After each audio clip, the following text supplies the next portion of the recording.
Kita mulai saja. Bismillahirrahmanirrahim. Assalamualaikum warahmatullahi wabarakatuh. Selamat siang, Bapak Ibu, rekan-rekan semuanya. Tolong diinfokan ya, teman-teman yang lain, bahwa Vicon sudah dimulai. Bagi yang berkesempatan memungkinkan hadir, silahkan dapat bergabung. Baik, teman-teman semuanya, kita bertemu pada perkuliahan ke-13, ya, di mana perkuliahan atau pertemuan ke-13 ini kita kembali mengadakan video conference untuk melakukan review materi dan review proposal yang sudah disusun, ya, yang sudah apa namanya, disubmit pada saat UTS, ya. Nanti ini juga menjadi satu perhatian penting, ya, di mana teman-teman nanti harus mencatat koreksi apa saja yang saya sampaikan nanti saat review proposal, ya. Setelah saya jelaskan atau menekankan poin besar atau inti-inti dari materi-materi yang sudah saya share sebelumnya, ya. Pada pertemuan ke-10 yang lalu kita sudah mengadakan video conference, ya. Berarti ada 3 materi yang akan kita bahas pada kesempatan Vicon kali ini, ya. Akan kita review, yaitu di pertemuan ke-11 yang berbicara tentang teknik sampling, ke-12 berbicara tentang wawancara di dalam penelitian kualitatif, dan pertemuan sekarang ke-13 itu berbicara tentang observasi di dalam penelitian kualitatif. Setelah saya review materi, maka saya akan mereview kurang lebih, ya, 5 sampai 10 proposal yang sudah disubmit, ya, melanjutkan review proposal sebelumnya. Baik, saya mulai dari materi ke-11 atau pertemuan ke-11, ya. Sebagai suatu pengantar agar teman-teman di sini memiliki pemahaman yang komprehensif terkait langkah-langkah di dalam metode penelitian kualitatif. Setidaknya teman-teman, di dalam penelitian kualitatif itu ada 2 pendekatan, ya. Ada 2 teknik sampling yang sering digunakan dan lazim digunakan di dalam penelitian komunikasi.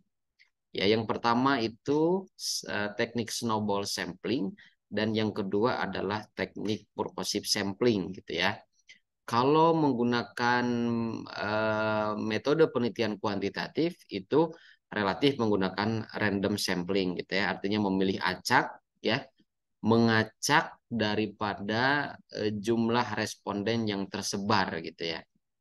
Oke, kita mulai dari teknik snowball sampling. Teknik snowball sampling itu adalah suatu metode untuk mengidentifikasi, memilih, dan mengambil sampel dalam suatu jaringan atau rantai hubungan yang menerus, ya. Peneliti menyajikan suatu jaringan melalui gambaran sosiogram berupa gambar lingkaran-lingkaran yang dikaitkan atau dihubungkan dengan garis-garis. Setiap lingkaran mewakili satu responden atau kasus, dan garis-garis menunjukkan hubungan antar responden atau antar kasus. Pendapat lain mengatakan bahwa teknik snowball sampling, ya, atau dikatakan sebagai bola salju, ya, adalah metode sampling di mana sampel diperoleh melalui proses bergulir dari satu responden. Saya koreksi, ya, dari satu informan. Kalau responden ini identik dengan istilah kuantitatif, ya, dari satu informan ke informan yang lainnya. Jadi, ya, singkatnya, oke, saya lanjutkan dulu bahwa biasanya metode ini digunakan untuk menjelaskan pola-pola sosial atau komunikasi sosiometrik suatu komunitas tertentu, ya. Jadi teknik snowball sampling itu dianalogikan seperti bola salju yang menggelinding dari atas ke bawah. Semakin menggelinding dari atas ke bawah, maka bola itu akan tertutupi oleh salju yang semakin menebal. Artinya, teknik snowball sampling itu digunakan untuk mencari, menelusuri, dan mendapatkan informan selanjutnya berdasarkan rekomendasi yang diberikan oleh informan yang sedang kita wawancarai. Contoh, ketika teman-teman akan melakukan penelitian terhadap semua dosen komunikasi di Unsia, teman-teman memilih saya sebagai informan pertama. Lalu teman-teman di akhir wawancara nanti meminta rekomendasi, Pak, kira-kira siap dosen mana ya? Atau siapa ya dosen yang memiliki kemampuan untuk menjawab pertanyaan-pertanyaan ini gitu. Artinya sesuai dengan spesifikasi ilmu tertentu gitu ya, sesuai dengan bidangnya masing-masing. Saya akan merekomendasikan oke, si A, si B, si C. Nah, maka rekomendasi yang saya sampaikan sebagai informan pertama itu teman-teman gunakan. Berdasarkan rekomendasi dari informan sebelumnya, maka Bapak atau Ibu direkomendasikan sebagai informan kedua, ketiga, dan lain sebagainya untuk memberikan keterangan ya. Nah, teknik snowball sampling ini digunakan untuk mencari dan menggali data yang sifatnya memang relatif sensitif begitu ya. Apakah itu isu agama, isu gender, isu suku dan lain sebagainya ya, tentang ras lah ya. Gitu. Jadi teknik-teknik snowball sampling itu digunakan di dalam penelitian kualitatif itu berdasarkan pada rekomendasi informan sebelumnya. Jadi teman-teman kalau misalkan sulit gitu ya untuk mencari informan mana yang relevan dengan apa yang kita kaji, apa yang kita bahas, minimal teman-teman di sini menemukan satu informan kunci gitu ya untuk mencari dasar pemahaman awal, untuk mencari informasi awal, lalu mencari dan menanyakan kembali gitu kan informan mana yang sekiranya relevan atau layak untuk dimintai keterangan atau wawancara. Kemudian pada pelaksanaannya, teknik sampling snowball adalah suatu teknik yang multi tahapan. Didasarkan pada analogi bola salju tadi ya, yang dimulai dengan bola salju yang kecil, kemudian membesar secara bertahap karena ada penambahan salju ketika digulingkan dalam hamparan salju. Ya, ini dimulai dengan beberapa orang atau kasus, kemudian meluas berdasarkan hubungan-hubungan terhadap informan. Informan sebagai sampel yang mewakili populasi kadang tidak mudah didapatkan langsung di lapangan. Jadi karena sifatnya sensitif, apakah itu isu politik, isu agama gitu ya. Contoh, sebagai fenomena, teman-teman bisa melihat, bisa memotret, bisa merekam fenomena yang terjadi dan tersaji di dalam media massa. Sebagai contoh kasus tentang Al Zaitun gitu ya. Bagaimana pola komunikasi yang terbentuk? Apakah semata-mata komunikasinya itu komunikasi massa karena memang identik kita lihat kita dapatkan informasinya dari media massa gitu ya. Ataukah teman-teman bisa berangkat dari paradigma yang kritis gitu ya. Kembali lagi saya ingatkan bahwa paradigma penelitian kualitatif itu ada dua gitu ya dari tiga paradigma yang ada, yaitu paradigma konstruktivistik dan paradigma kritis. Sementara paradigma positivistik itu berada pada ranah metode penelitian kuantitatif. Di dalam metode penelitian kualitatif komunikasi, kita bisa berangkat dari konstruktivistik maupun kritis. Kalau teman-teman di sini memilih dan menggunakan, Pak, saya nampaknya mampu gitu ya, berangkat daripada paradigma kritis ketika melihat fenomena Al Zaitun. Kenapa kok Al Zaitun itu gitu ya menjadi kontroversi sekarang yang dimulai dari sosok Panji Gumilang ya. Siapa sosok tersebut gitu ya? Tersebar isu, tersebar rumor, gosip dan lain sebagainya bahwa Al Zaitun punya backing gitu ya. Dan itu malah menyebar gitu ya terhadap aspek-aspek yang lainnya. Seperti apa aliran dana yang dimiliki oleh Al Zaitun, kemudian siapa tokoh Panji Gumilang sebenarnya dan lain sebagainya. Nah, teman-teman kalau melihat fenomena seperti itu, apalagi ini bersinggungan dengan hal-hal yang cukup sensitif, yaitu tentang isu agama, maka teman-teman ketika melakukan penelitian boleh berangkat daripada paradigma kritis, yaitu dengan menggunakan teknik snowball sampling. Ya, jadi teman-teman misalkan ada satu relasi, ada satu kenalan dari salah satu alumni dari Al Zaitun itu, silahkan dimintai keterangan, diwawancarai gitu ya. Kemudian minta rekomendasi dari informan awal itu untuk menjawab semua pertanyaan-pertanyaan yang telah teman-teman siapkan gitu. Sehingga nanti informan yang teman-teman temui itu berdasar pada yang sifatnya itu relevan dengan informasi sebelumnya gitu ya. Jadi cukup relevan ya berbicara tentang snowball sampling itu karena memang saat ini fenomenanya sedang terjadi gitu ya. Kemudian di dalam snowball sampling, identifikasi awal dimulai dari seseorang atau kasus yang masuk dalam kriteria penelitian. Kemudian berdasarkan hubungan keterkaitan langsung maupun tidak langsung dalam satu jaringan. Dapat ditemukan responden berikutnya atau unit sampel berikutnya. Prosedur pelaksanaan teknik snowball sampling dapat dilakukan bertahap dengan wawancara mendalam dan kuesioner. Identiknya dengan wawancara mendalam gitu ya. Kalau kuesioner itu relatif jarang. Dan kuesioner ini biasanya digunakan di dalam penelitian kuantitatif. Dalam wawancara informan, seorang interviewer ya harus memiliki kejujuran, kesabaran, empati dan lain sebagainya.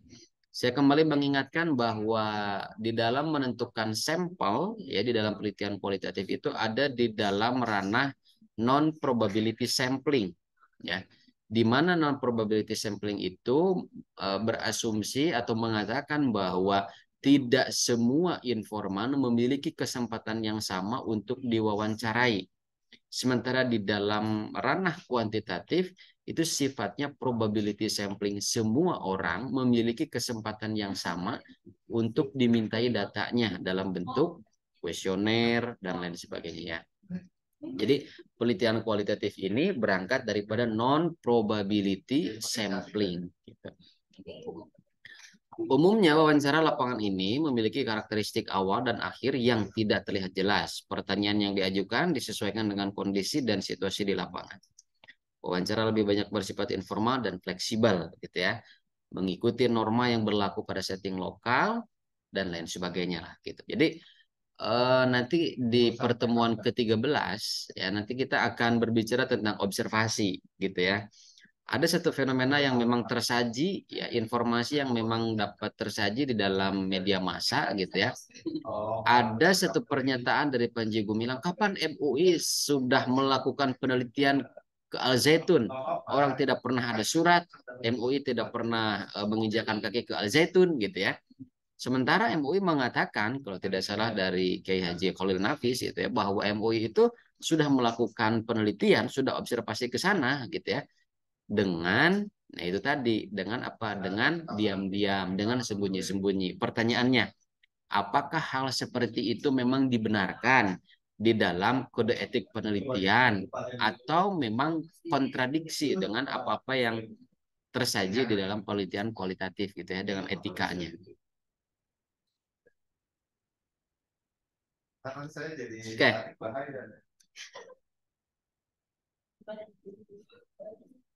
Oke, sementara itu penjelasan tentang snowball sampling. Kemudian kita berangkat pada sampel yang kedua, teknik sampel yang kedua, ya, yaitu tentang teknik purposive sampling, yaitu teknik pengambilan sampel sumber data dengan pertimbangan tertentu, ya. Pertimbangan tertentu ini misalnya orang tersebut dianggap paling tahu tentang apa yang diharapkan.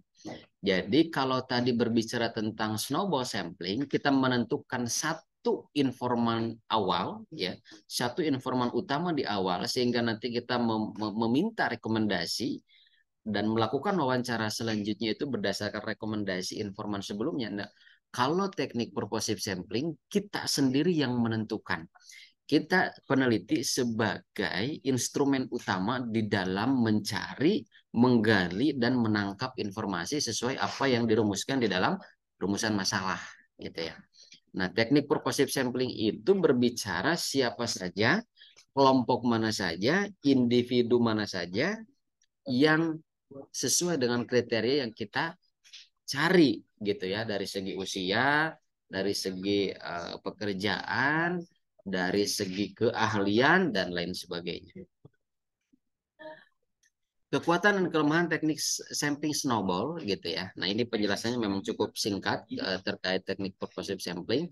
Kemudian kita lanjutkan bahwa ada kekuatan dan kelemahan di dalam teknik snowball sampling. Teknik snowball sampling memiliki kekuatan yaitu mampu menemukan informan atau responden. Nah, ini oke, responden mewakili populasi, katakan seperti itu, informan mewakili subjek penelitian gitu ya.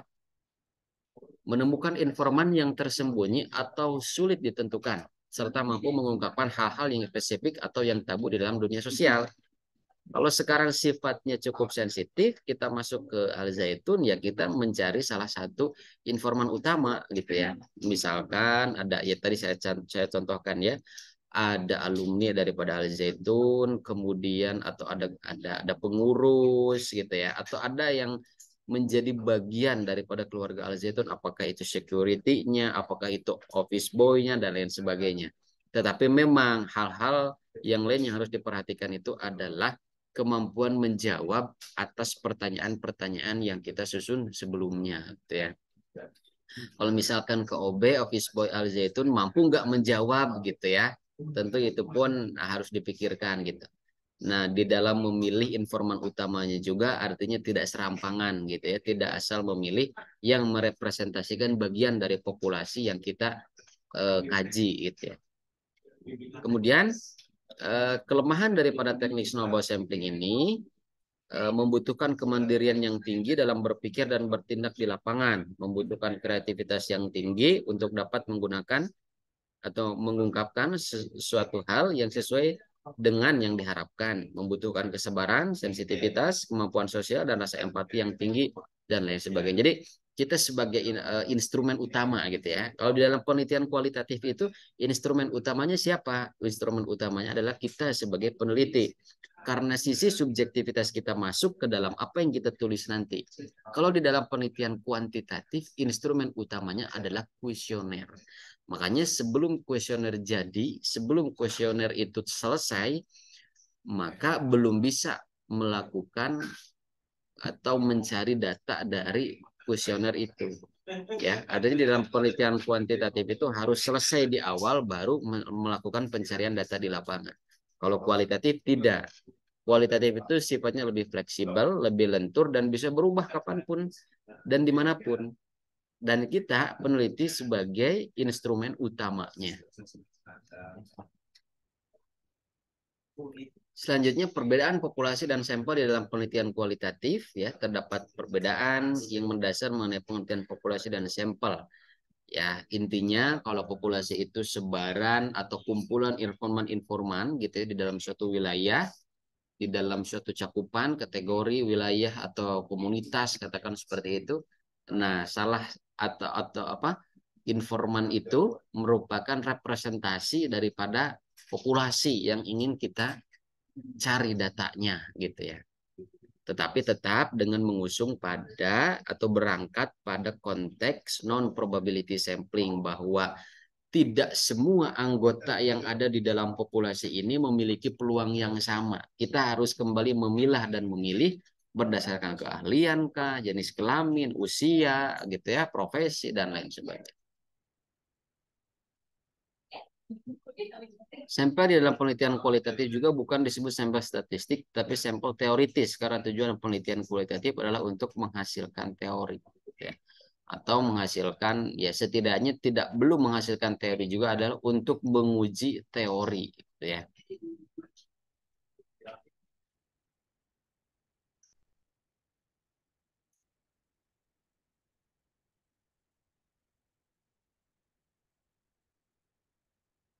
Adalah penelitian kualitatif tidak menggunakan istilah populasi karena penelitian kualitatif berangkat dari kasus tertentu yang ada pada situasi, ya, yang ada pada situasi sosial tertentu dan hasil kajiannya tidak akan diberlakukan pada populasi. Jadi penelitian kualitatif ini sifatnya tidak mengeneralisir, tetapi untuk menjelaskan per kasus, per fenomena, gitu ya. Makanya akan lebih menarik dan akan lebih komprehensif ketika kita masuk pada satu isu krusial, tetapi itu tidak luas, gitu ya. Isunya cukup krusial, cukup penting, tetapi kita bisa menggali sangat dalam, gitu ya. Apalagi itu menjadi kepentingan banyak orang gitu ya. Seperti ya kasus di Al Zaitun. Apakah memang betul gitu ya praktik-praktik penyimpangan itu sering dilakukan di dalam keseharian di Ponpes Al Zaitun gitu ya. Lalu apakah memang benar ada penyimpangan dari segi apa namanya akidah dalam agama, kemudian cara berpikir gitu ya. Kemudian juga dikatakan boleh berzina dengan cara nanti apa namanya akan ditebus gitu ya dan lain sebagainya. Semua kontroversi itu teman-teman harus bisa melakukan uji validasi, valid dan tidaknya gitu ya. Kadang-kala kan kita mendapatkan, mendengarkan informasi itu hanya sepotong, sepenggal dari media sosial yang memang kita lihat sehari-hari gitu ya. Dari TikTok, dari Instagram, dari YouTube. Sampel di dalam penelitian kualitatif bukan dinamakan responden, tetapi narasumber atau partisipan, informan, teman, guru, atau konsultan di dalam penelitian.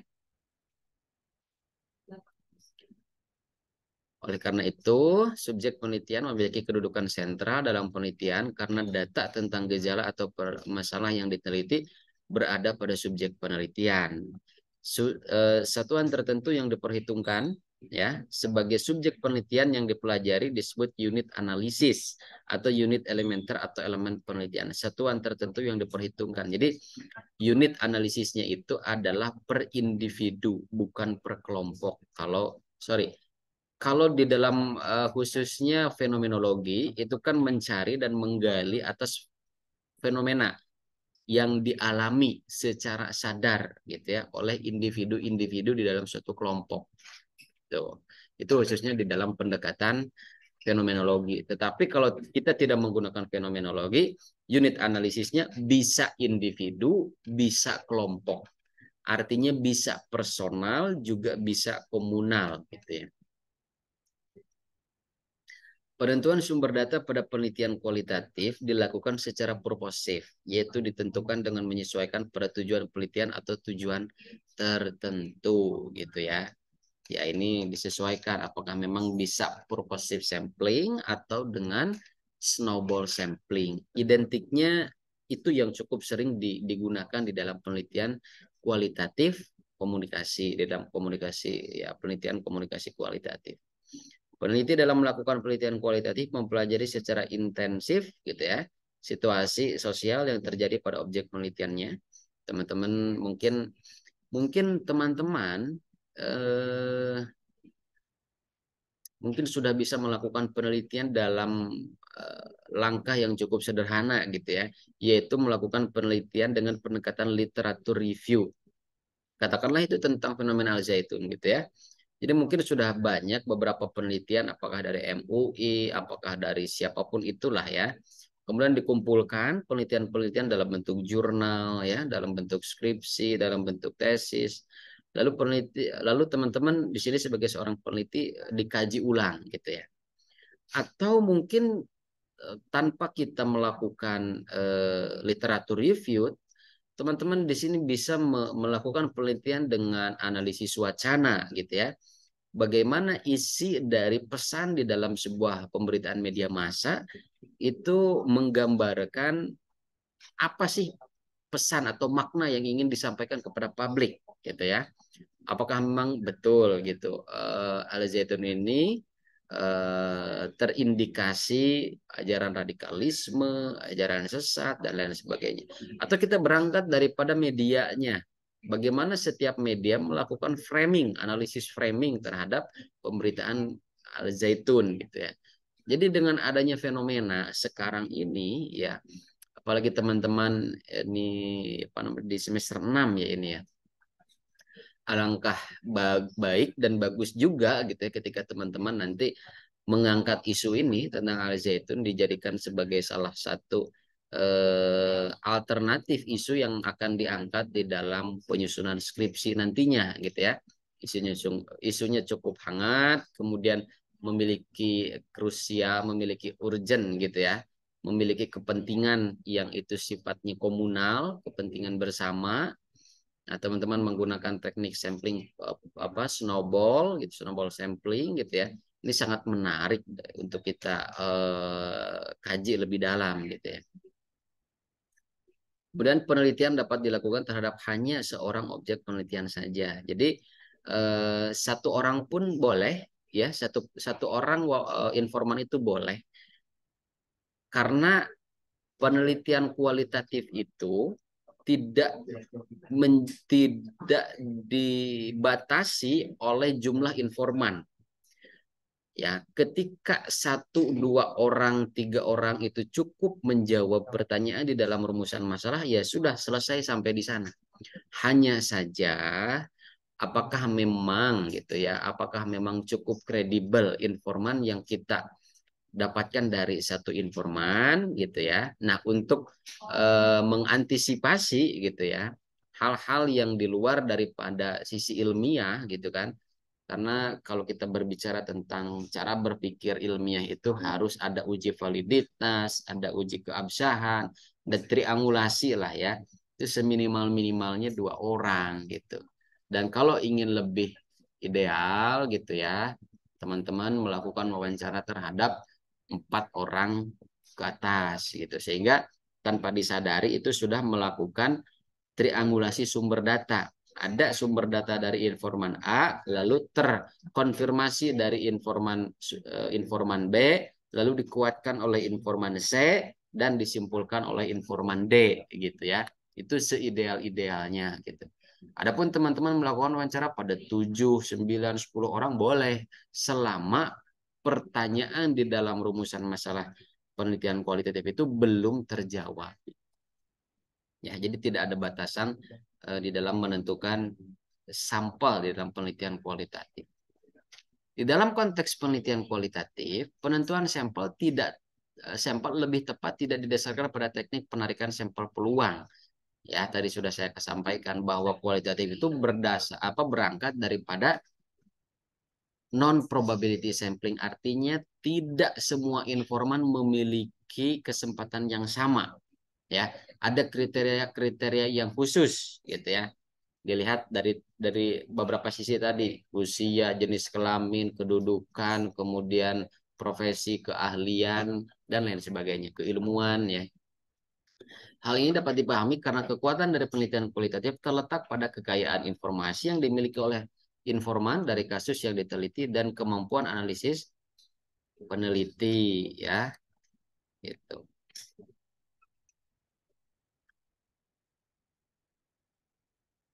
Dalam penelitian kualitatif, masalah yang dihadapi dalam penarikan sampel ditentukan oleh pertimbangan-pertimbangan judgement peneliti.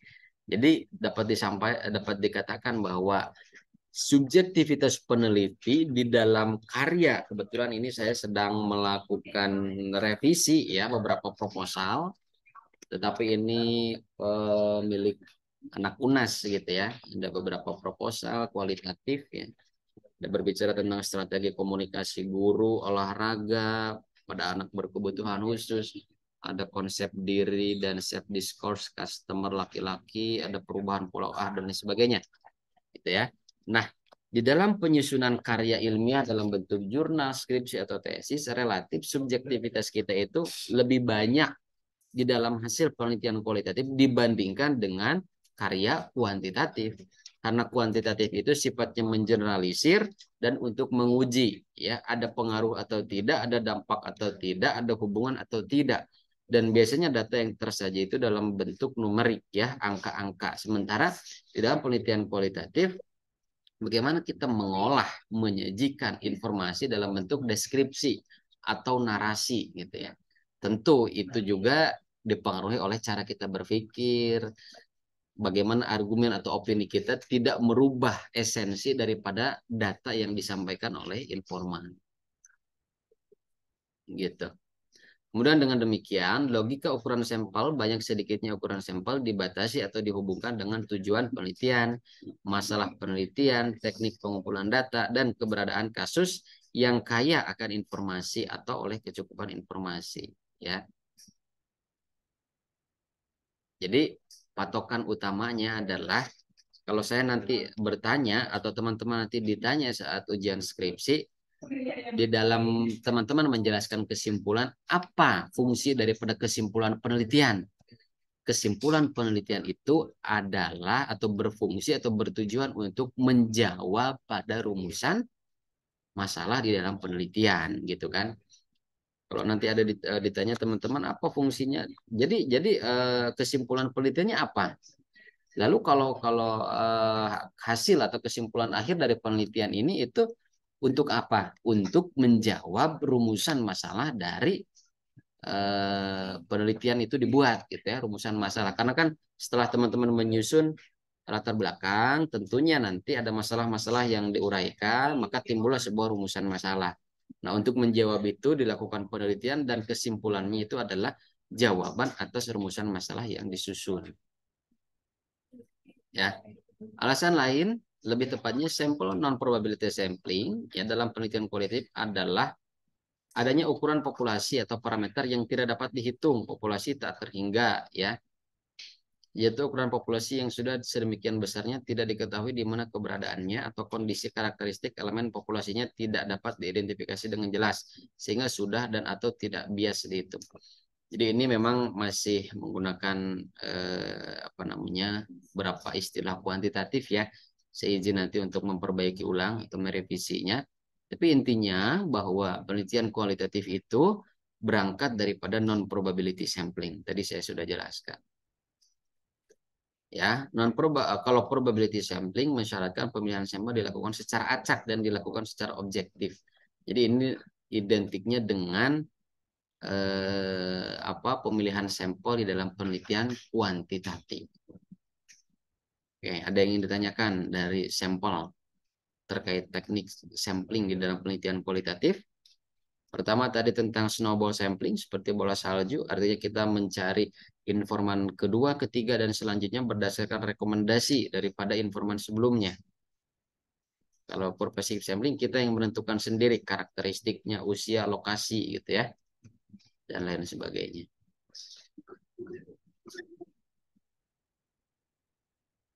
Oke, selanjutnya teman-teman kita akan mengulas pada materi ke-12 yaitu tentang wawancara di dalam penelitian kualitatif. Wawancara ini sebagai salah satu ya, bukan satu-satunya, salah satu teknik di dalam mencari, menggali data penelitian gitu ya. Dan memang ini selalu digunakan di dalam penelitian kualitatif. Adapun penelitian kuantitatif menggunakan wawancara tidak apa-apa, tidak jadi masalah. Itu sifatnya untuk melengkapi gitu ya. Wawancara adalah salah satu metode dasar sifatnya yang sifatnya kualitatif. Metode ini banyak digunakan dan lain sebagainya ya. Karena ada yang disebut dengan wawancara mendalam gitu ya. Apalagi kita untuk menggali sebuah fenomena atau menggali informasi dari pengalaman individu atau kelompok, tentu kita harus melakukan wawancara. Pertanyaannya, apakah wawancara itu harus dilakukan secara formal atau non formal gitu ya? Keduanya juga boleh dan bisa sesuai dengan konteks, sesuai dengan isu yang sedang kita cari datanya, sedang kita cari informasinya. Ya, karena dari cara wawancara formal dan informal itu akan menentukan seberapa jauh informasi yang dapat kita dapatkan, yang bisa kita dapatkan gitu ya. Karena nanti teman-teman juga akan dihadapkan pada penyusunan interview guide ya. Ada daftar wawancara, daftar pertanyaan wawancara yang harus disiapkan. Dari mana kita bisa menyusun daftar pertanyaan wawancara itu? Tentu dari operasional teori yang itu dapat terlihat dari kerangka berpikir.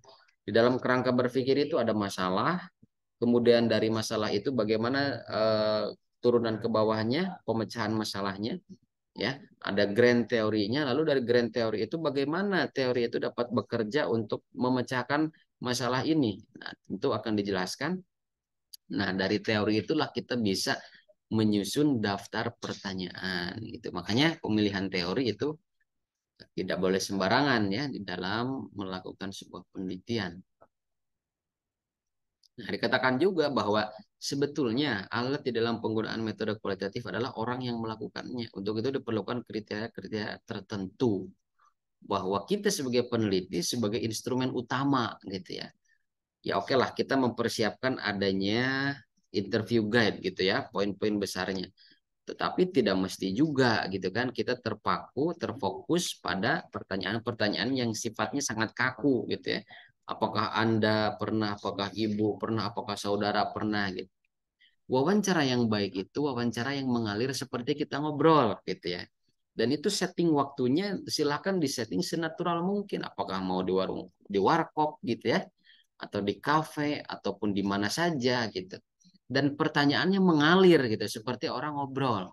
Tetapi pertanyaannya tidak keluar daripada konteks apa yang ditanyakan. Salah satunya adalah bahwa pewawancara harus mampu melakukan hubungan baik dengan yang diwawancarai, gitu ya. Tanpa pembinaan hubungan yang tepat, tidak ada kerjasama yang baik dari pihak yang diwawancari. Hasil wawancara tentunya akan juga dangkal dan kurang sesuai dengan yang diinginkan. Atau mungkin hal-hal yang penting yang ingin digali justru tidak terungkap. Jadi bangun dulu chemistry secara personal gitu ya. Secara interpersonal antara kita peneliti dengan informan. Biasanya tuh ada basa-basinya gitu ya, ada ngobrol gitu ya. Nah, cara untuk membangun itu tadi ya, untuk membangun chemistry, kedekatan secara interpersonal itu cari homofili antara kita sebagai peneliti dengan mereka sebagai informan. Cari kesamaan-kesamaan apa? Apakah kesamaan hobi, kesamaan makanan kesukaan, kesamaan kebiasaan, sehingga nanti akan lebih akrab, terbuka, dan tentunya akan lebih percaya, ya, menimbulkan trust gitu ya, percaya kepada kita ketika menyampaikan informasi. Batasan wawancara mendalam. Pertama, wawancara mendalam adalah interaksi antara dua orang, tentu ya. Sering terjadi yang satu disebut peneliti, yang lain disebut responden ya, kalau di dalam kuantitatif, atau informan di dalam kualitatif. Wawancara merupakan salah satu teknik penelitian kualitatif yang memungkinkan terjadinya diskusi antar pribadi gitu ya. Kemudian wawancara biasanya dilakukan untuk mengungkap fenomena atau isu-isu penting. Teknik ini dapat digunakan untuk mendapatkan informasi baik verbal maupun nonverbal mengenai sikap, keinginan, cita-cita, nilai, pengetahuan, dan kepercayaan kelompok yang menjadi target penelitian tentang isu-isu sensitif. Jadi kalau menggali informasi tentang isu sensitif itu lebih tepatnya kualitatif. Lebih tepatnya lagi di dalam sampling yang digunakan itu adalah teknik sampling snowball sampling gitu ya. Dan wawancara yang dilakukan itu secara informal gitu. Bangun kedekatan, bangun kepercayaan dengan adanya homofili gitu ya. Meskipun dari yang sifatnya sangat heterofili, sangat heterogen gitu ya, banyak perbedaan sehingga canggung, kaku, ya kita sambil ngeteh, sambil ngopi gitu ya. Bagaimanalah caranya? Tujuan umum wawancara mendalam adalah menggali lebih dalam tentang kebiasaan umum seseorang, kelompok yang menjadi target penelitian berikut alasan-alasan yang melatar belakanginya. Ya, hal ini dimungkinkan untuk ya agar luas gitu ya, agar lebih rileks, lebih santai ya. Kemudian juga apa-apa yang disimpan, apa-apa yang dirahasiakan secara mengalir, secara natural itu tersampaikan. Ya. Contoh lain selain Al Zaitun tadi, teman-teman ingin mendobrak gitu ya, ingin menggali informasi tentang kasus korupsi, katakan seperti itu. Tentu berangkat daripada paradigma kritis. Kalau paradigma kritis itu berasumsi bahwa segala sesuatu informasi yang memang tidak diketahui oleh publik, oleh halayak, yang kemudian dibangkitkan, didobrak oleh teman-teman gitu ya, menjadi lebih apa namanya, menjadi untuk di show up gitu ya, untuk diangkat. Apakah ada ketidakadilan atau ada diskriminasi atau ada ketidakjujuran ya, atau ada ketidaktransparansi, ketidakterbukaan pengelolaan anggaran dana, ketidakterbukaan Al Zaitun di dalam implementasi praktek ibadah, penggunaan aliran dana dan lain sebagainya gitu. Maka sebetulnya kalau kita berangkat daripada penelitian kualitatif, kita bisa menemukan hal-hal yang cukup dalam tanda kutip cukup unik, cukup menantang, cukup sensitif. Dan saya lebih tertarik pada kualitatif gitu ya. Makanya saya diberikan mata kuliah ini gitu ya. Kalau kuanti itu relatif mengeneralisir gitu ya, dan hanya sifatnya untuk membuktikan gitu. Tetapi saya harap teman-teman tidak menjadi alergi juga pada penelitian kuantitatif gitu ya. Walaupun penelitian kuantitatif bersinggungan dengan statistik gitu ya, dengan angka-angka, ya tetap itu juga harus kita pahami, harus kita kuasai. Keunggulan wawancara mendalam untuk apa? Pertama, metode ini fleksibel karena pewawancara mempunyai waktu lebih banyak.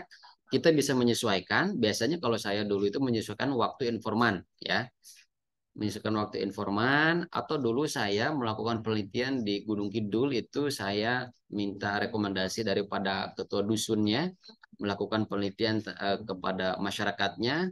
malam ini kepada ke ke keluarga mana saja, rumah yang akan didatangi itu rumah mana saja, A, B, C. Maka didatangi, wawancara berjalan gitu ya.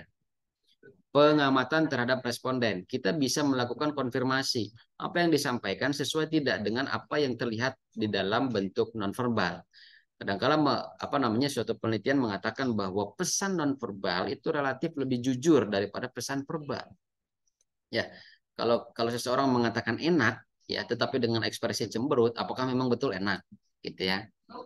Gitu. Dan tanpa disadari kalau kita langsung terjun ke lapangan melakukan wawancara disertai dengan observasi secara langsung gitu ya, misalkan wawancara setelah itu observasi atau observasi setelah itu wawancara, maka saat itu juga kita telah melakukan triangulasi metode gitu ya. Triangulasi metode itu boleh dengan wawancara dan observasi, boleh dengan observasi dan FGD, ya, boleh dengan wawancara dan dokumentasi, atau boleh di antara semuanya itu digunakan gitu. Nah, nanti akan terlihat apakah ada ketidakkonsistenan informasi dari hasil wawancara yang telah kita lakukan dengan hasil observasi. Katanya dari 3 informan di kampung A itu terdapat beberapa situs peninggalan ABC. Setelah kita observasi kok tidak ada. Nah, maka informasi yang mana yang valid gitu ya. Nah, itu disebut dengan triangulasi metode. Kalau triangulasi sumber data, ini sekalian saja ya supaya enak saya menjelaskannya. Teman-teman bisa mengkonfirmasi antara informasi dari si A, si B dan si C itu konsisten atau tidak gitu ya. Kalau di antara 3 informan itu informasinya berbeda-beda, maka kita harus terus mencari informasi sehingga terbentuk pola yang konsisten. Oh, sebetulnya informasi yang betul ini adalah informasi yang relatif didapatkan dari informan 4 ke atas, 4, 5, 6, 7. Barangkali informasi sebelumnya kurang mengetahui atau kurang menguasai.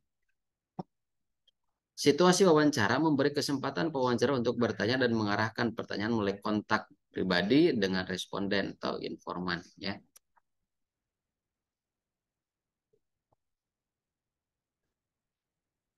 Kelemahan wawancara mendalam untuk mendapatkan pewawancara yang terlatih sering mengalami kesulitan. Padahal keberhasilan metode ini tergantung pada keefektifan dalam melaksanakannya di lapangan. Pewawancara mungkin tidak mampu mengontrol opininya sendiri yang ingin dicocokkan dengan kerangka penjelasan informan gitu ya. Hasilnya sulit digeneralisasikan karena informasi yang didapatkan sulit untuk dihitung. Jadi salah satu kelemahan dari wawancara itu mungkin hadir pertanyaan yang sifatnya itu opini dari peneliti yang sebetulnya itu di luar daripada konteks pertanyaan penelitian. Nah, ini salah satu kelemahannya. Dan kadangkala peneliti juga tadi dikatakan bahwa tidak mampu mengontrol gitu ya. Ada sisi subjektivitas yang berlebih gitu ya. Ketika mencari informasi apa namanya dari proses wawancara gitu. Bahkan peneliti juga seringkali memberikan analisa gitu ya, memberikan argumen dari pernyataan yang diberikan oleh informan. Nah, itu salah satu kelemahannya.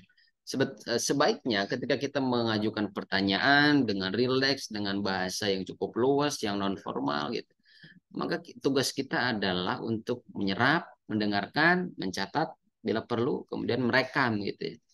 Oke, nah bila perlu ada pertanyaan susulan atas pernyataan yang disampaikan, itu sifatnya atau berdasar pada pernyataan sebelumnya gitu. Tidak ada apa nah. Jadi kita harus bisa terbebas dari intervensi di dalam diri kita sendiri. Kita tidak boleh mengintervensi informan sesuai dengan apa yang kita inginkan. Kembalikan pada interview guide-nya gitu. Oke, ini sudah terjawab, kembali pada pertanyaan selanjutnya. Ya. Bagaimana langkah-langkah dalam melakukan wawancara mendalam? Pertama, ya boleh metode oke ya, sorry sebelumnya ya sini. Pertimbangan apa yang ingin diketahui tentang masalah penelitian, tetapkan apakah wawancara mendalam adalah teknik yang paling tepat. Kadangkala wawancara ini tidak tepat gitu ya dilakukan pada penelitian kualitatif. Yang tepat itu misalkan FGD gitu ya. Nah, teman-teman ada yang tahu apa perbedaan wawancara dengan FGD? Silakan. Ada yang tahu perbedaan antara wawancara dengan FGD, Forum Group Discussion, wawancara dan FGD? Ada yang tahu?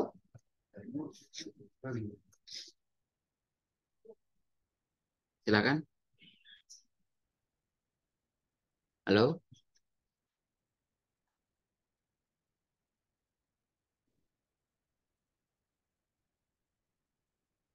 Apa perbedaan FGD dengan wawancara? Forum, Izin menjawab, Pak. ya, gimana?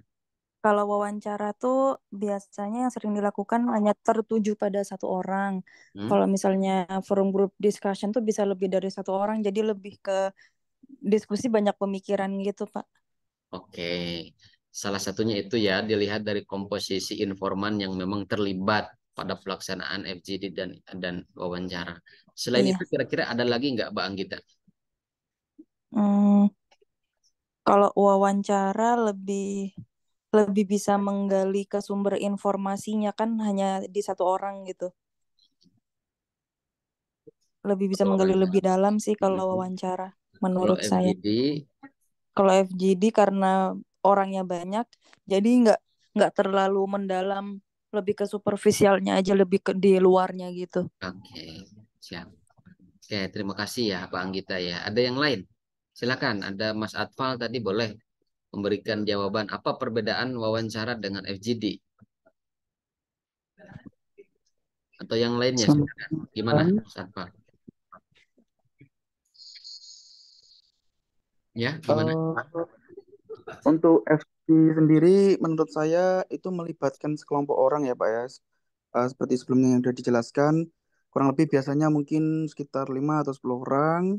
Terus mungkin itu dipandu moderator dan dilakukan untuk mendapatkan wawasan, pandangan, atau perspektif dari peserta yang berbeda karena melibatkan beberapa orang dalam satu kelompok.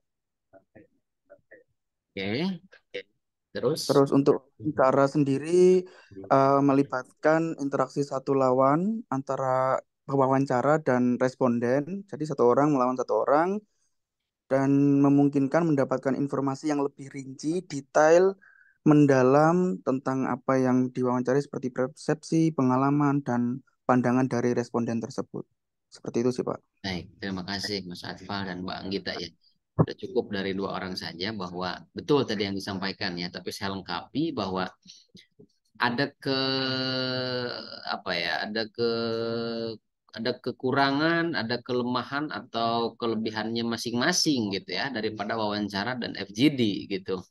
Tetapi salah satu kelemahan daripada FGD itu sendiri adalah secara langsung saat itu juga bahwa FGD itu dapat digunakan sebagai sarana untuk melakukan triangulasi sebetulnya.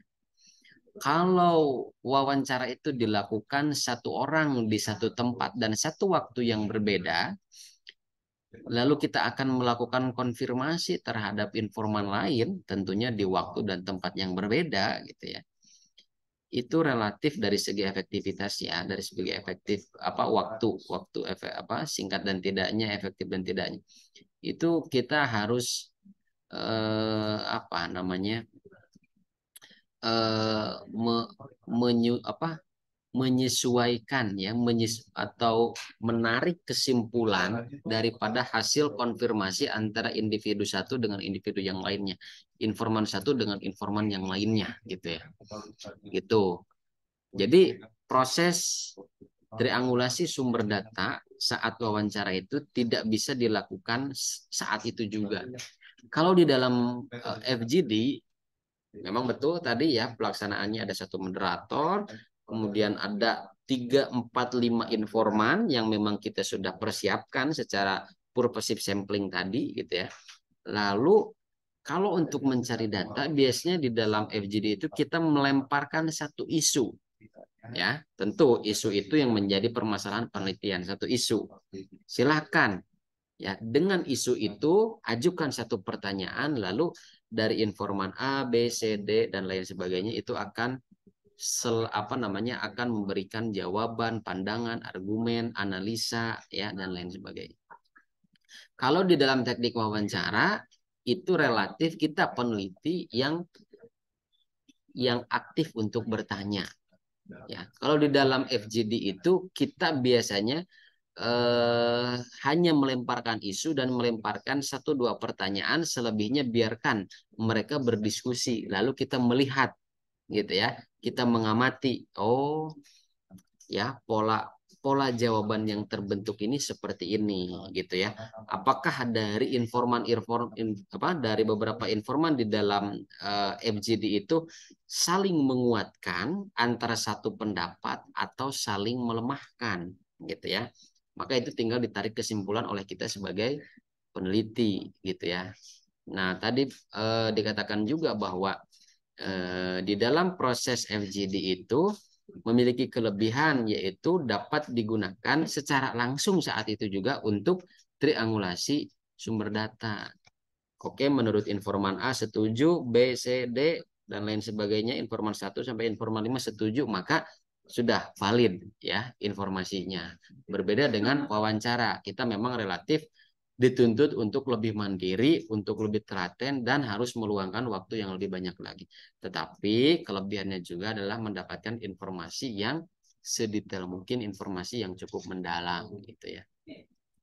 Itu kurang lebih ya antara wawancara dan FGD, tetapi keduanya bisa saling melengkapi. Kapan digunakan wawancara secara mendalam? Ya, pertama, menumbuhkan ide-ide pada studi awal dan atau menggali kemungkinan-kemungkinan alasan tentang masalah kesehatan. Contohnya, ini tuh belum selesai ya.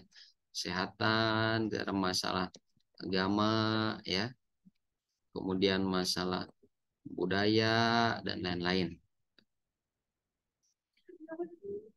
Mendapatkan informasi yang lebih mendalam tentang pokok permasalahan sebagai pelengkap data yang sudah didapatkan dari kuesioner. Sorry ya, ini mendapatkan informasi yang lebih mendalam tentang pokok permasalahan sebagai pelengkap data yang sudah didapatkan dari observasi, katakan seperti itu ya, dari observasi, dari praobservasi atau observasi ya.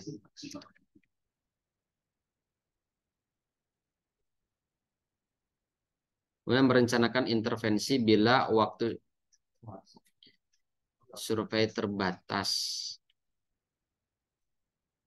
Intervensi. Sorry teman-teman, saya koreksi ya. Ini tidak aja dulu.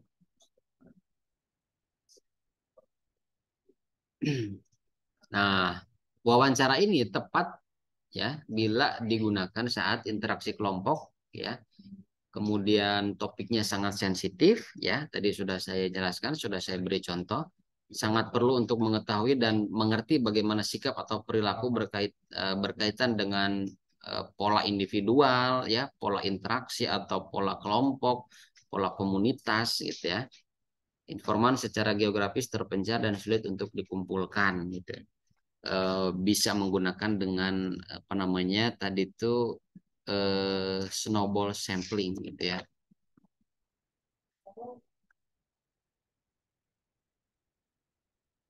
Pedoman wawancara. Nah, sebelum kita terjun langsung ke lapangan, tentu kita harus menyiapkan draft pedoman wawancara atau interview guide. Nanti saya akan jelaskan ya. Nanti saya akan jelaskan dan saya akan perlihatkan contoh transkrip ya dari interview guide serta transkrip wawancara yang sudah saya lakukan. Tapi sebelum itu saya akan menjelaskan pedoman wawancara untuk wawancara mendalam. Untuk memastikan bahwa pertanyaan-pertanyaan sudah tepat ditanyakan, peneliti harus membuat garis-garis besar, poin-poin besar tentang informasi seperti apa yang dibutuhkan untuk mengungkapkan masalah yang spesifik. Ya, hal ini untuk memudahkan, oke, poin-poin besarnya ini yang harus ditanyakan. Untuk redaksi pertanyaannya itu silakan disesuaikan gitu ya. Menyusun pedoman wawancara Prinsip yang digunakan dalam menyiapkan pedoman yang baik tergantung pada penggunaan ungkapan-ungkapan yang umum, tidak langsung dari pertanyaan-pertanyaan yang memberikan jawaban ya atau tidak. Sasaran umum di ungkapan ini adalah mendorong informan untuk berbicara. Jadi ketika teman-teman melemparkan suatu pertanyaan, hal yang harus dihindari itu adalah bagaimana informan itu memberikan jawaban pernah, tidak pernah, ya atau tidak. Itu yang harus dihindari. Pancing informan itu dengan pertanyaan yang memang untuk dia bisa memberikan jawaban yang lebih panjang, yang lebih komprehensif gitu. Contoh, Pak boleh diceritakan gimana awal mulanya Bapak bisa masuk ke atau bisa memasukkan anak Bapak ke Al Zaitun? Nah, Pak, gimana Pak boleh diceritakan gitu? Bisa diceritakan. Nah, itu untuk memancing silahkan diceritakan. Gitu. Menurut Bapak gimana ya? Bla bla bla bla. Jadi kita memancing opini, pendapat gitu. Kalau apakah Bapak setuju terkait kebijakan bla bla bla bla? Ya, saya setuju. Mungkin hanya menjawab seperti tidak, saya tidak setuju. Tapi pancinglah informan itu dengan pertanyaan-pertanyaan yang relatif mengeksplorasi atas informasi yang selama ini dipendam atau selama ini tersimpan di dalam benaknya gitu ya, atau melalui pengalaman-pengalamannya gitu. Jadi ada teknik-teknik khusus, jangan asal memberikan pertanyaan. Apalagi orang yang kita tanya itu ya cukup menutup diri atau ya seperlunya di dalam memberikan jawaban. Berikut ini ada beberapa garis pedoman praktis dan berguna yang dapat membantu dalam menyusun pedoman wawancara. Ya, buat daftar tentang maksud dan tujuan, tuliskan bagian pokok, buat konsep tentang pertanyaan, periksa setiap pertanyaan, dan cocokkan dengan maksud dan tujuan penelitian. Ya, sebagai sarana untuk mendapatkan pedoman jelas dan tidak kabur, ya, sederhana dan mudah dimengerti, bentuk pertanyaannya layak dengan pengalaman informan yang menjadi target penelitian. Ya, ini silahkan apa namanya dibaca sendiri ya. Intinya itu tentang wawancara mendalam. Sebelum saya melanjutkan materi tentang observasi ya, saya ingin menampilkan salah satu contoh lah ya.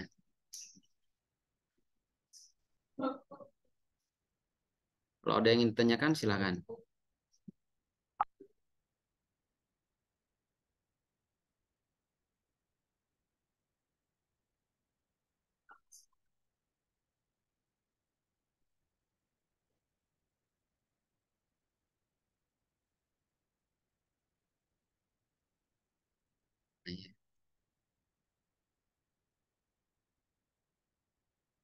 Tips.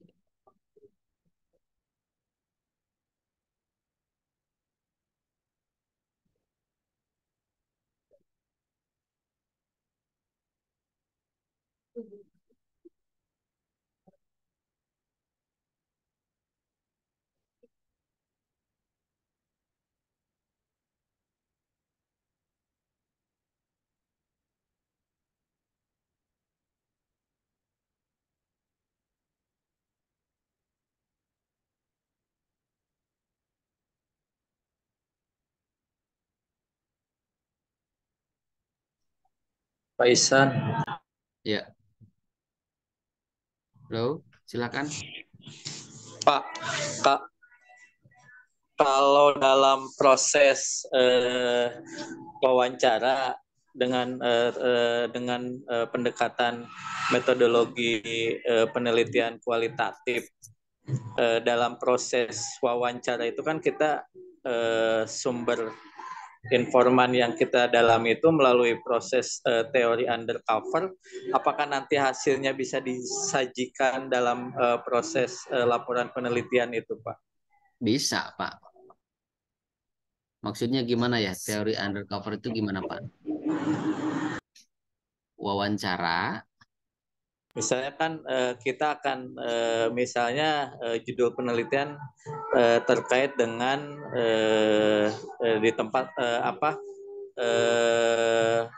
tempat lokalisasi lah Oke, seperti itu. Berarti kan betul. kita harus menyembunyikan identitas kita. Kalau ini juga menyembunyikan identitas terkait dengan narasumber gitu kan. Karena penelitian mungkin dengan metodologi penelitian tertutup yang akan kita lakukannya, Pak. Oke, saya bisa menangkap pertanyaannya Pak Wawan ya. Sebentar Pak, izin Pak, sebentar dulu saya sedang lampiran. Oke, sambil saya buka cari-cari file. Itu boleh Pak, itu tidak menyalahi etika penelitian Pak, hanya saja ada rambu-rambu yang harus diperhatikan. Penulisan informan itu tidak ditulis nama jelas, tetapi ditulis inisial saja atau ditulis nama lain, disamarkan. Itu kita memang harus menjaga kerahasiaan identitas informan kita gitu. Namanya harus dikaburkan atau dibuat inisial saja, kemudian tempat tinggal dan lain sebagainya lah. Intinya itu. Tetapi hasil daripada kita melakukan penelitian baik melalui wawancara, observasi itu tidak menjadi masalah ketika dipublikasikan. Karena kan tujuan penelitian itu untuk dipublikasikan, Pak, gitu ya, baik dalam bentuk kuantitatif maupun kualitatif. Tetapi memang untuk menjaga kerahasiaan, keamanan data dan memang hal-hal yang cukup sensitif gitu ya, terkait lokalisasi ataupun seperti apalah ya, itu harus dilindungi nama-nama informannya, dibuat inisial. Misalkan Pak Wawan wartawan disebut WW gitu ya. WW itu kan bisa Wahyudi, bisa siapa gitu. Itu tidak apa-apa, Pak. Dan saya juga melakukan seperti itu dulu gitu ya. Kurang lebih seperti itu, Pak.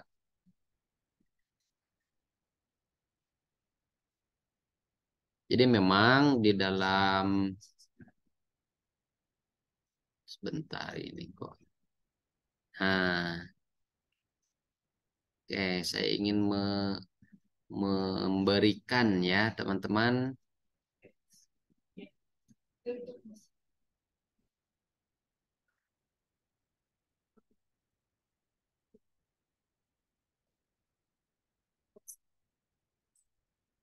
lebih lengkap ya.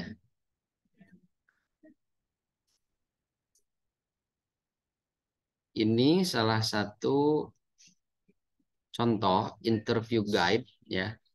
Salah satu contoh interview guide yang memang sebentar ini ada pertanyaan ya. Wawancara membahas topik yang dikulik secara detail. FGD membahas topik yang dikulik untuk mendapatkan point of view dan pendapat dari banyak pihak. Oke, terima kasih ya Mbak Zalfa. Kemudian Pak Wawan, Pak, kalau dalam proses wawancara menggunakan teori undercover, apakah hasilnya bisa dijadikan objek penelitian? Bukan dijadikan objek penelitian, mungkin di publikasi ya.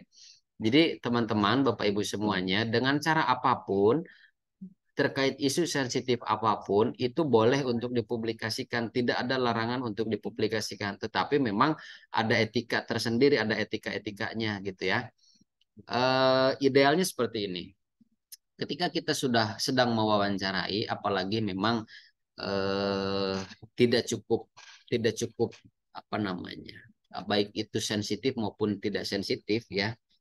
Kita itu merekam kemudian mencatat gitu ya dari hasil wawancara. Hal yang lebih idealnya itu adalah setelah selesai melakukan wawancara, kita meminta informan tersebut mengkoreksi dari catatan yang sudah kita buat, gitu ya, atau mengkoreksi daripada rekaman yang sudah kita lakukan. Ada nggak kata-kata yang di luar daripada kendali atau kontrol informan tersebut? Barangkali ada yang harus dikonfirmasi ulang atau dihilangkan, gitu ya. Nah, itu idealnya seperti itu. Tetapi memang di dalam penulisan namanya nanti di dalam hasil penelitian, baik di dalam jurnal, skripsi atau tesis, itu teman-teman nanti harus mengamankan, kita memberikan perlindungan dengan tidak menulis nama jelasnya, alamatnya, ya cukup cukup di apa namanya, dilindungi lah identitas informan yang kita mintai keterangan. Nah, Tadi saya ingin memperlihatkan bahwa di sini ya pada saat penyusunan tesis saya dulu ya ada draft pedoman wawancara informan utama ya. Saya minta nama, jenis kelamin, umur, jumlah saudara kandung, agama, pendidikannya. Nah, ini turunan daripada teori gitu ya. Saya menggunakan Family Communication Patterns Theory ya. Nah, di dalam teori ini bekerja itu ada beberapa bagian. Pertama ada conversation orientation. Nah, berbicara tentang apa itu? Nah, saya sesuaikan redaksi yang pertanyaannya disesuaikan dengan apa yang menjadi bahasan di dalam conversation theory. Pertama, apakah Anda dengan orang tua cenderung sering membicarakan atau mendiskusikan mengenai topik agama? Kalau di dalam interview guide itu dibuat secara formal, tetapi saat penyampaian kepada informan untuk mencari data, mencari informasi ya kita sesuaikan dengan kondisi orang tersebut gitu ya. Misalkan Mas atau Pak atau Bu sering nggak ngobrol-ngobrol tentang agama gitu ya sama orang tua, sama ibu, sama bapak gitu di dalam keseharian gitu kira-kira gimana? Oh iya Mas, biasanya ya adalah waktu-waktu tertentu gitu ya. Apalagi pas hari Jumat atau pas ada acara-acara keagamaan, ada Isra Mi'raj, ada Maulid dan lain sebagainya. Katakan seperti itu. Itu contoh yang membuat lentur, membuat enak yang ditanya gitu ya, seperti ngobrol. Kalau kita langsung berbicara atau bertanya, apakah Anda pernah, kan SDM-nya juga kadang mungkin ngerti nggak ngerti dengan pertanyaan yang kita sampaikan. Terus kapan biasanya Anda berbincang atau ngobrol dengan orang tua gitu ya. Nah, ini kembali lagi pada operasional, turunan operasional daripada teori pola komunikasi keluarga ya. Nah, terus ada tentang conformity orientation ya. Lalu saya menggunakan teori yang kedua yaitu tentang communication theory of identity ya. Jadi pertama bekerjanya teori ini tuh dibagi menjadi 4 kategori. Kalau tadi itu 2 ya, ada konformitas dan orientasi dan conversation orientation. Kalau ini ada personal identity, ada enacted identity, ada relational identity dan ada communal identity. Semuanya ditulis. Kalau Nah, saya di sini. Kalau personal identity itu berbicara tentang who am I, siapa aku. Maka saya susun pertanyaannya. Tolong ceritakan terkait keyakinan yang Anda anut saat ini. Tolong ceritakan, ya ceritain. Oh, keyakinan sekarang saya itu sebagai seorang muslim, katanya dulu tuh gitu ya dari salah satu informan saya. Tapi sebelum muslim, saya tuh dari awal tuh memeluk agama Buddha gitu ya. Seiring berjalannya waktu, ada pergolakan batin dan lain sebagainya sehingga saya berpindah menjadi agama Islam, menjadi seorang muslim. Mengapa Anda memilih untuk berbeda keyakinan dengan orang tua? Kapan Anda mulai memilih agama tersebut? Apakah Anda meminta pendapat orang lain saat memilih agama yang Anda yakini? Lalu siapa yang dimintai pendapatnya gitu ya? Apa yang membuat Anda yakin untuk menganut agama tersebut gitu. Nah, kalau enacted identity, what and how I talk about atau how I behave. Apa dan bagaimana saya berbicara serta bagaimana saya berperilaku atau bersikap menyesuaikan.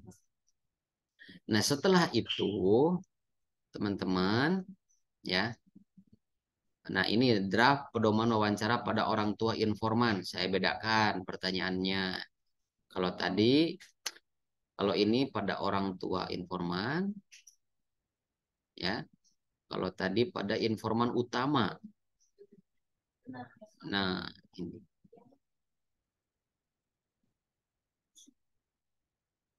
Nah, tentu harus disesuaikan pertanyaannya. Ini draft pedoman wawancara pada informan pendukung. Beda lagi, itu ya tokoh masyarakat. Ini pun harus disesuaikan pertanyaannya. Nah, baru setelah itu kita buat transkrip wawancara. Nah, ini ya, ini Pak Wawan, seperti KDN ya. Ini KDN ini siapa? Ya kan? KDN ini singkatan saya menerapkan etika penelitian untuk melindungi identitas informan saya. KDN usia 38 tahun, pendidikan SMA, agama Islam, Anak ke-1 dari 2 bersaudara, nama ayah HS, agamanya Buddha, nama ibu KYM. Siapa KYM gitu ya? Jadi disingkat inisial saja. Agama Buddha. Waktu wawancara Minggu 12 Januari 2020 pukul 14 sampai ini benar betul-betul real. Nah, ini transkripnya peneliti. Kalau Bapak sama orang tua sering ngobrol-ngobrol masalah keyakinan nggak Pak sehari-hari? Kurang lebih seperti itu ya. Dan ini selalu saya putar balik dari rekaman hasil wawancara saya. Nah, dari informan jadi adik saya, nah itu ditulis sebagaimana informan sampaikan. Ini ada campuran bahasa Jawa gitu ya, lah kepie, Arab opo gitu ditulis semuanya gitu ya. Kudu jujur gitu ya, kudu bermanfaat. Peneliti kalau ngobrol-ngobrol sama orang tuh biasanya kapan Pak? Nah, itu semuanya ya di dalam.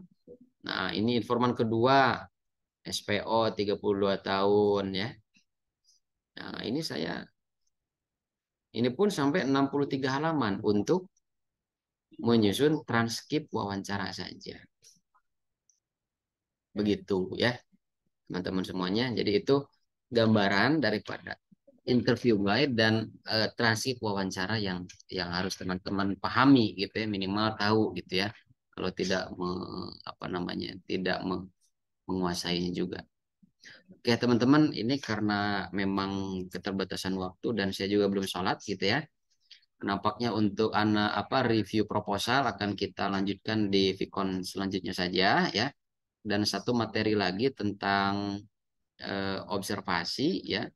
Karena observasi ini sangat simpel gitu ya.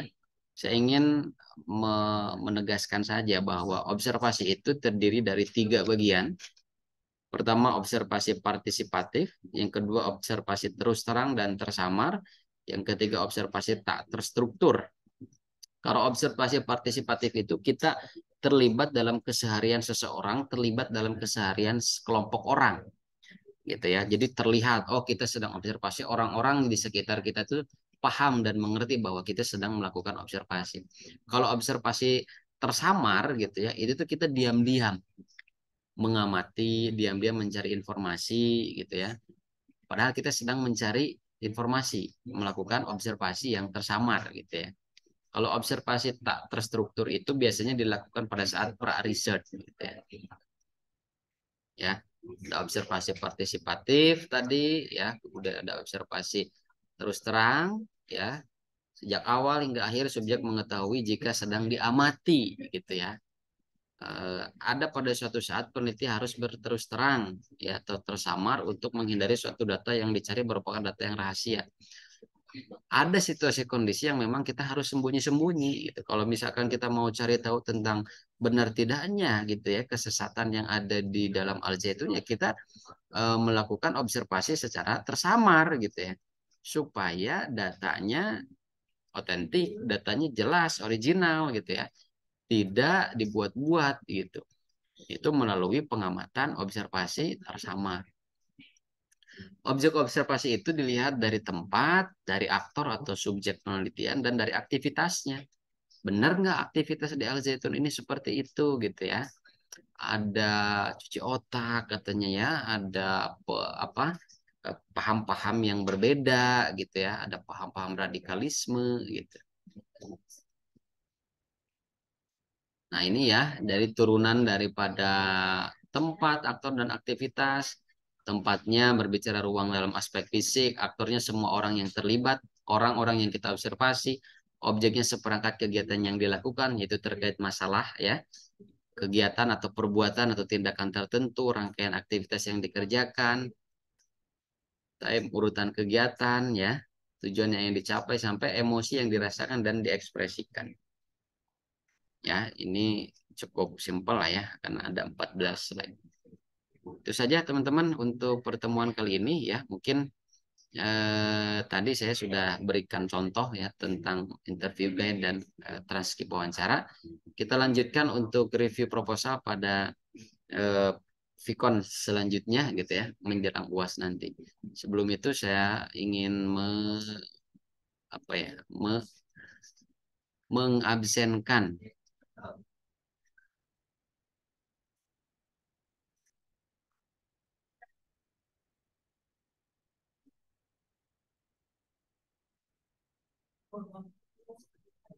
Oke, bagi nama-namanya yang saya sebutkan, izin teman-teman untuk bilang hadir ya. Pak Abdullah Mufid, Mubarok, Adi Waluyo, Agatha, Ali Iskandar, Andreas, Anggita tadi hadir ya, Mbak Anggita. Ardan, Hadir, Pak. Arumdia, Adelia Putri, Amanda, Anindika, Bahrul, Hadir, Pak. Anindika hadir, Amanda, Pak Baharudin, Balkis, Danang Duyanto tadi hadir Mas Danang, Darwansyah, Dedeh Alawiyah, Dwi Retno, Edi Irawan, Elizabeth, Evelyn Viviani, Fadilah Akbar, Febrina, Gladys, Hari Subagio, Indah, Iin Pandra, Indra Dwi Putra,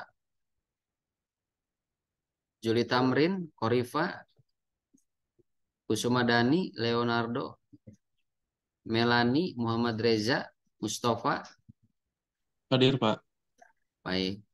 Ya, ini Daul Husna, Nur Aida hadir ya, Mbak Nur Aida. Hadir, Pak. Purwati, Richard, Sabila, Susi Herlina, Tasya, Tika, Vicky Sylvia tadi saya lihat hadir. Ulan, Yohanes, Yosinta, Yuda Pramana, Yuda Yuliardi, Yolanda, Zalfa hadir ya, Mbak Zalfa.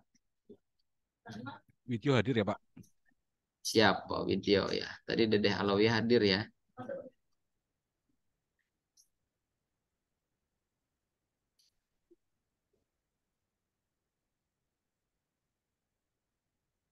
Baik, teman-teman semuanya itu saja yang bisa saya sampaikan pada kesempatan siang hari ini. Terima kasih atas atensi dan waktu yang diluangkan. Selamat melanjutkan aktivitas. Saya tutup. Assalamualaikum warahmatullahi wabarakatuh. Waalaikumsalam. Terima kasih, Pak materi.